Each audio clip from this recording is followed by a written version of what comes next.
আমার যমজ দুই মেয়ে যখন তারা 7 বছর বয়স, আমি তাদের সঙ্গে ঘুমাতে যাবার আগে প্রতি রাতেই মোটামুটি গল্প করতাম।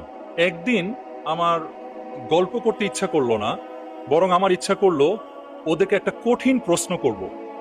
7 বছর বয়স, এই যে তাকে নার্চার করছি, ইসলাম বিষয়ে জানছে, পরিবার থেকে অনেক কিছু শিখছে, আসলে ওরা কতখানি কি শিখলো আমার হঠাৎ একদিন এক রাতে পরীক্ষা করতে ইচ্ছা করলো, এবং আমার মনে হচ্ছিল এই পরীক্ষাটা আমার নেওয়া উচিত হবে না।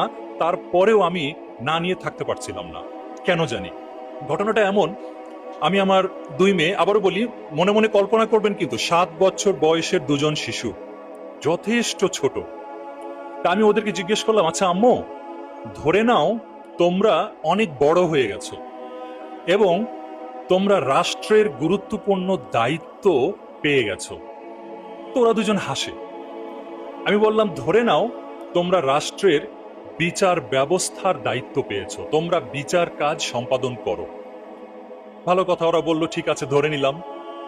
তারপরে বললাম, একটা খবর বের হলো যে রাষ্ট্র থেকে, রাষ্ট্রের কোষাগার থেকে রাষ্ট্রের প্রচুর হাজার হাজার কোটি কোটি টাকা চুরি হয়েছে, লুটপাট হয়েছে, এবং এটা নিয়ে তো অনেক খোঁজ খবর চলছে। একটা পর্যায়ে চোর ধরা পড়ল এবং প্রমাণ হয়ে গেল সেই ব্যক্তিটাই চোর।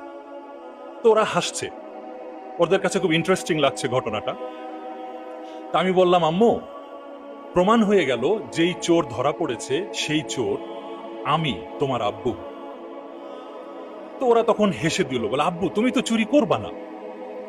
আমি বললাম, হ্যাঁ আমি চুরি করব না, কিন্তু ধরে নাও এমনটাই হলো। তোমরা বড় হয়ে গেছো, রাষ্ট্রের বিচারের দায়িত্ব পেয়েছো এবং রাষ্ট্রের কোষাগার থেকে অনেক টাকা চুরি হয়েছে, এতে অনেক মানুষের অনেক ক্ষতি হয়েছে, এবং আমি তোমার আব্বু সেই চোর।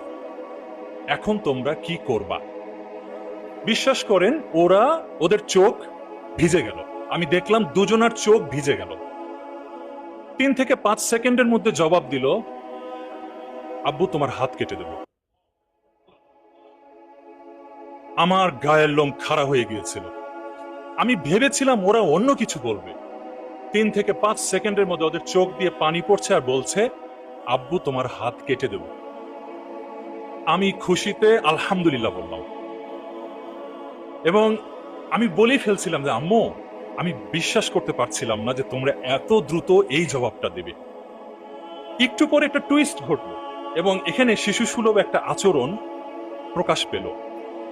এবং এভাবে আমিও কোনোদিন চিন্তা করি নাই। আমরাও কিশোর বয়স থেকে শুনেছি চোরের হাত কাটা, চোরের হাত কাটা, এটা শুনে এসেছি, কিন্তু কোনোদিন